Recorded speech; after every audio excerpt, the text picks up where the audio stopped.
Could you imagine the mind of a man who could take the lives of nearly 50 women and sleep soundly at night? This is the chilling reality of the Green River Killer, a man named Gary Leon Ridgway, who for nearly 2 decades terrorized the Pacific Northwest with his heinous acts. Born on February 18, 1949, in Salt Lake City, Utah, Ridgway was the second of 3 sons in a family that was far from harmonious.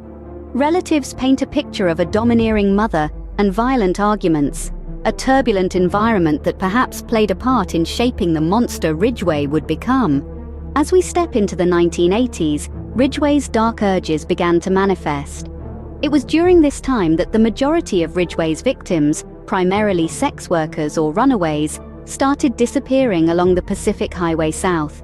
His method was chillingly simple. He would show his victims a picture of his son to gain their trust, then strangle them, often with his bare hands. The bodies of his victims were usually discarded in forested areas within King County, often in clusters, and sometimes posed in a disturbing display of control even in death.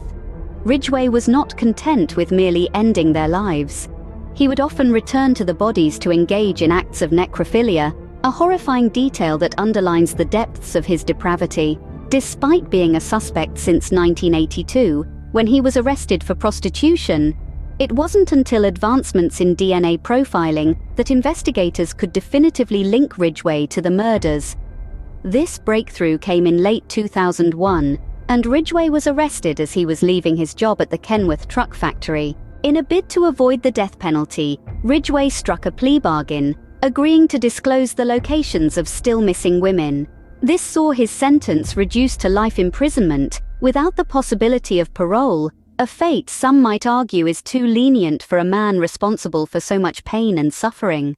To this day, the name Gary Leon Ridgway sends shivers down the spines of those who remember the reign of the Green River Killer. A man who targeted the vulnerable, who took the lives of at least 49 women, and forever scarred the Pacific Northwest with his monstrous acts.